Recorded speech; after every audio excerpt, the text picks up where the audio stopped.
ৰাজ্যৰ শেহতীয়া বান পৰিস্থিতি সম্পৰ্কে বিতংভাৱে আলোচনা হয়। আমাৰ ৰাজ্যখনৰ বিভিন্ন স্থানত বানপানীয়ে ৰাইজক যথেষ্ট ক্ষতি সাধন কৰিছে আৰু বৰ্তমানলৈকে আমাৰ 28খন জিলাক বানপানীয়ে আক্ৰান্ত কৰিছে। আপোনালোক সকলোৱে জানে যে আমাৰ এইবাৰৰ বানপানীত প্ৰায় 84 ৰেভিনিউ চাৰ্কেল এফেক্টেড হৈছে, 84টা ৰাজহ চক্ৰ। আৰু বৰ্তমানলৈকে আমাৰ হাতত পোৱা পৰিসংখ্যা অনুসৰি 2208খন গাঁও আমাৰ বানপানীয়ে এফেক্ট কৰিছে, যোৱা কালি নিশালৈকে যিটো বাতৰি। আৰু 11,34,446 গৰাকী জনসংখ্যাক এই ফ্লাডে বা এই বানপানীয়ে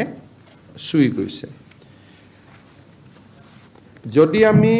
ক্ষয় ক্ষতিৰ পৰিমাণলৈকে চাব যাওঁ তেতিয়াহ'লে ফাৰ্ষ্ট ৱেভ, ছেকেণ্ড ৱেভ এই ধৰণে আমি ক্ষয় ক্ষতিৰ এটা বিশদ হিচাপ উলিয়াব লাগিব। আৰু সেইবাবে আমি ইতিমধ্যে জিলা উপায়ুক্তসকলক বানপানীত ক্ষতিগ্ৰস্ত হোৱা লোকৰ ক্ষয় ক্ষতিৰ বিতং তথ্য সংগ্ৰহ কৰাৰ বাবে, যুদ্ধকালীন গতিত সংগ্ৰহ কৰাৰ বাবে নিৰ্দেশ দিছোঁ। আমাৰ ৰাজ্যত সাধাৰণতে ধাৰণা কৰা হয় যে জলসম্পদ বিভাগে মথাউৰি বনায়, কিন্তু দৰাচলতে জলসম্পদ বিভাগৰ লগতে কৃষি বিভাগ, পঞ্চায়ত আৰু ৰুৰেল ডেভেলপমেণ্ট ডিপাৰ্টমেণ্ট, আন বিভিন্ন ডিপাৰ্টমেণ্টেও মথাউৰি বনায়। ক্ষয় ক্ষতিৰ পৰা যদি চাব যাওঁ, জলসম্পদ আৰু আন গোটেইকেইটা বিভাগৰ আমি যদি এটা কিউমিলেটিভ ডেটা চাওঁ তেতিয়াহ'লে এইবাৰ 40টা মথাউৰি এই ঘটনাত বা এই বানপানীৰ সময়ত ক্ষতিগ্ৰস্ত হৈছে। ইয়াৰ ভিতৰত বঙাইগাঁও জিলাত 2টা, কাছাৰ জিলাত 3টা, দৰং জিলাত 3টা, ডিব্ৰুগড়ত 1টা, গোৱালপাৰাত 1টা, গোলাঘাটত 1টা, হাইলাকান্দিত 3টা, কামৰূপত 1টা, কাৰ্বি আলঙত 2টা, কৰিমগঞ্জত 6টা, লখিমপুৰত 3টা, মাজুলীত 1টা, নগাঁৱত 2টা, নলবাৰীত 6টা, শোণিতপুৰত 2টা, তামুলপুৰত 1টা আৰু ওদালগুৰিত 2টা। ইয়াৰ ভিতৰত ডিব্ৰুগড়, গোলাঘাট আৰু মাজুলী, নগাঁৱত ক্ষতিগ্ৰস্ত হোৱা 4টা মথাউৰি জলসম্পদ বিভাগৰ, আন দৰং জিলাতো 1টা মথাউৰি জলসম্পদ বিভাগৰ, কিন্তু কম বেছি পৰিমাণে আন বিভাগেও নিৰ্মাণ কৰা মথাউৰিসমূহ এই ফ্লাডৰ সময়ত এফেক্ট হৈছে। এতিয়ালৈকে আমাৰ হাতত পোৱা খবৰ মতে 922টা পথ বা ৰাস্তা এই বানপানীয়ে ক্ষতিগ্ৰস্ত কৰিছে। 52খন দলং এই বানপানীত ভাঙি পৰিছে। 52খন দলং এতিয়ালৈকে এই বানপানীত ভাঙিছে। এই গোটেই বানপানীৰ সময়ত দুৰ্ভাগ্যজনকভাৱে 38 গৰাকী লোকৰ মৃত্যু হৈছে আৰু কামৰূপ জিলাৰ আৰবান ফ্লাডিঙত 1জন লোকৰ মৃত্যু হৈছে। আজিও ডিব্ৰুগড়ত 1টা, দৰঙত 2টা, বিশ্বনাথত 1টা আৰু গোলাঘাটত 1টা মৃত্যুৰ বাতৰি আমালৈকে আহিছে।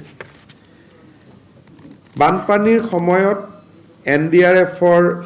কেইবাটাও বেটেলিয়নে ইয়াতে কাম কৰি আছে, SDRFেও কাম কৰি আছে আৰু য'ত য'ত প্ৰয়োজন, বিশেষকৈ কেইদিনমান আগতে জোনাই আৰু ডিব্ৰুগড়ত আমি মেৰুন হৈ থকা SDRFৰ জোৱান আৰু জনসাধাৰণক উদ্ধাৰ কৰিবৰ কাৰণে আমি বায়ু সেনাৰো সহায় লৈছোঁ আৰু এই মুহূৰ্তলৈকে আমি যথেষ্ট লোকক আমি সহায় কৰাৰ বাবে চেষ্টা কৰিছোঁ প্ৰয়োজনীয় পুঁজি জিলা উপায়ুক্তসমূহলৈকে মুকলি কৰি দিয়া হৈছে এই সময়লৈকে আমি প্ৰায় 19,000 মেট্ৰিক টন চাউল ৰিলিফ বা ৰিহেবিলিটেশ্যনৰ কাৰণে আমি ৰাইজৰ মাজলৈ উলিয়াই দিবলৈ সক্ষম হৈছোঁ আমাৰ লক্ষ্য হৈছে যে দুৰ্যোগৰ সময়ত যিখিনি ৰাইজ আক্ৰান্ত হৈছে যোৱা কালিৰ পৰা বানপানী অকণমান হ্ৰাস পাইছে আমি আশা কৰিব পাৰোঁ যে নতুনকৈ যদি বৰষুণ নহয় তে দ্বিতীয় ৱেভটোৰ যিটো প্ৰভাৱ হি অহা দুদিনৰ ভিতৰত নিৰাময় হ'ব কিন্তু আগৰ অভিজ্ঞতা মতে জুলাই মাহত থাৰ্ড ৱেভ এটাও আহে আগত আমি first wave second wave third wave তিনিওটা ৱেভ সম্পূৰ্ণ হোৱাৰ পিছত আমি ডেমেজ এছেছমেণ্ট কৰিছিলোঁ কিন্তু আজি আমি কেবিনেটত নিৰ্ণয় ল'লোঁ যে ফাৰ্ষ্ট ছেকেণ্ড থাৰ্ড যিমানটাই ৱেভ নহওক কিয় 15 আগষ্টৰ আগতে আমি ৰাইজক যি ধৰণে পাৰোঁ ক্ষতিগ্ৰস্ত ঘৰৰ বাবে পশুধনৰ বাবে য'ত যেনেকৈ আমি যি ধৰণে ৰাইজক পাৰোঁ আমি সহায় কৰিম আৰু সেই উদ্দেশ্যে বিষয়াসকলক সচেতন কৰিবৰ বাবে সেন্সিটাইজ কৰিবৰ কাৰণে আমাৰ কেইবাজনো মন্ত্ৰী অহা কালিৰ পৰা বিভিন্ন জিলাত 3 দিনৰ কাৰণে বাহৰ কৰিব ডিব্ৰুগড় আৰু তিনিচুকীয়া জিলাত মন্ত্ৰী ৰঞ্জিত দাস অহা 3 দিনৰ কাৰণে তেওঁ বাহৰ পাতিব চৰাইদেউ জিলাত মন্ত্ৰী যোগেন মোহানে 3 দিন বাহৰ পাতিব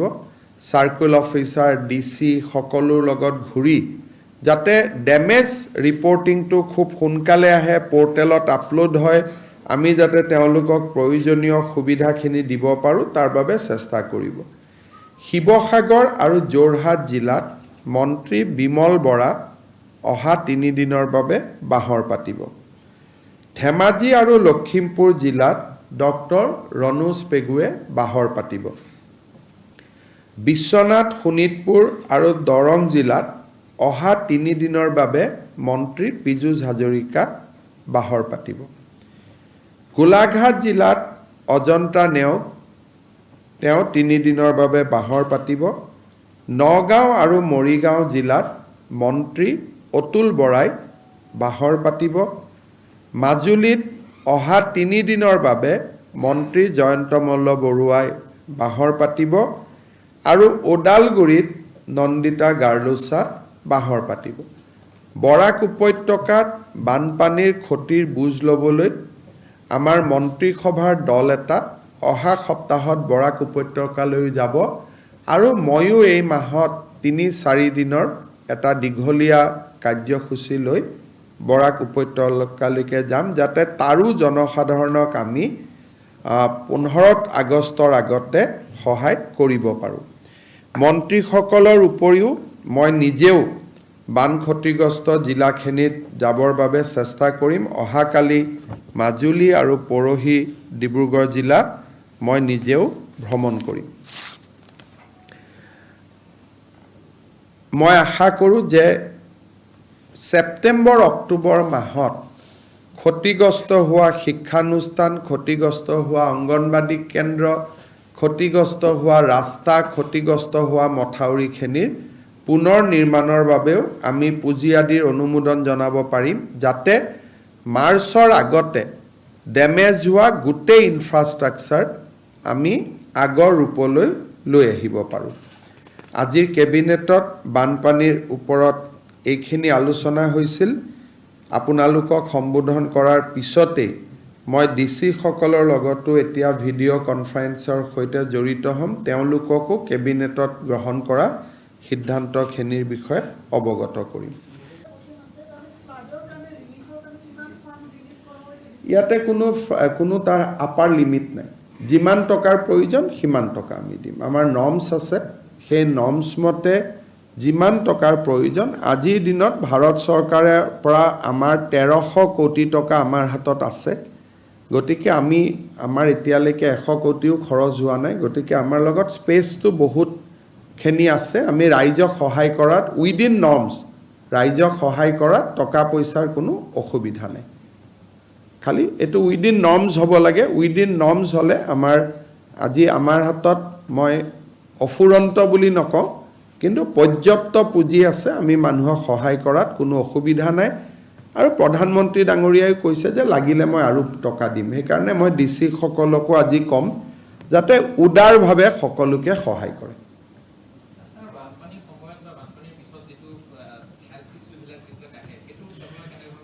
এতিয়া যিমান জায়গাত ফ্লাড হৈছে ৰিলিফ আৰু ৰেভিনিউ ডিপাৰ্টমেণ্টে যি ধৰণে কাম কৰি আছে লগত হেলথ ডিপাৰ্টমেণ্টেও কাম কৰি আছে আৰু ভেটেনাৰী ডিপাৰ্টমেণ্টকো আমি এবাৰ এক্টিভ কৰি ৰাখিছোঁ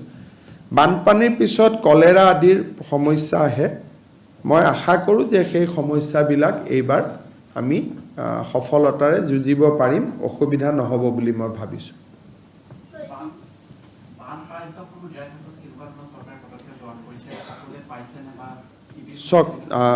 সাধাৰণতে কোনোবা এটা জেগাত মথাউৰি ভাঙিলে প্ৰথম 24 ঘণ্টাত গোটেইখিনি যা যোগাৰ কৰোঁতে অলপ সমস্যা হয় কিন্তু যোৱা দুদিন মন্ত্ৰী ৰঞ্জিত দাস ডিব্ৰুগড়ত আছিলে পীযুষ হাজৰিকা আজি মাজুলীৰ পৰা আহিছে যোৱাকালিও মই গোলাঘাট আৰু কলিয়াবৰ ঘূৰি আহিছোঁ কলিয়াবৰত যোৱা কালি মাত্ৰ মথাউৰিটো ভঙাৰ কাৰণে অলপ দুই এটা অসুবিধা মানুহে পাইছিল কিন্তু আজি ৰিলিফ পাইছে আৰু মুখ্যমন্ত্ৰী মহোদয় আপুনি কৈছে যে কলিয়াবৰত আপুনি কালি গৈছিলে কিন্তু আজি তেওঁলোকে প্ৰতিবাদ কৰিছে তেওঁলোকৰ প্ৰতিবাদটোৰ কাৰণটো বেলেগ 2017ৰ বানপানীত কিবা টকা পোৱা নাছিলে এটা সেইটো খোৱা বস্তু নোপোৱাৰ প্ৰতিবাদ নহয় এটো পুৰণি ক্ষোভৰ প্ৰতিবাদ 2017ত এটা বানপানী হৈছিলে আমি বানপানীৰ মানুহখিনিক ক্ষতিপূৰণ দিছিলোঁ কিন্তু কিছু মানুহে ক্ষতিপূৰণ পোৱা নাছিলে গতিকে 17 চনৰ ক্ষোভটো আজি যেহেতু আকৌ বানপানী হ'ল গতিকে মন্ত্ৰী কেশৱ মহন্তৰ ওপৰত তেওঁলোকে পুৰণা ক্ষোভটো উদ্গীৰণ কৰিছে মই বেয়া পোৱা নাই ঠিক আছে যদি সঁচাই কোনোবাই পোৱা নাছিলে 17ত আমি ইনকুৱাৰী কৰি আমি দিয়াৰ ব্যৱস্থা কৰিম কিন্তু এটা আজি নোপোৱাৰ কথা নহয় এই মানুহখিনিক যোৱাকালিও মই লগ পাই আহিছোঁ খংটো আজিৰ নহয় 17 চনৰ খং আৰু মাজুলীৰ বিষয়ে যেটো আপুনি নিজেও গৈছিলে মাজুলীৰ যেটো পৰিৱেশ হৈছে মাজুলী পৰিৱেশৰ বিষয়ে তেখেতে কালি মই যাম ৰিলিফটো কোনো মানুহে কোনো কমপ্লেইন আৰু আজি পানীও কমিছে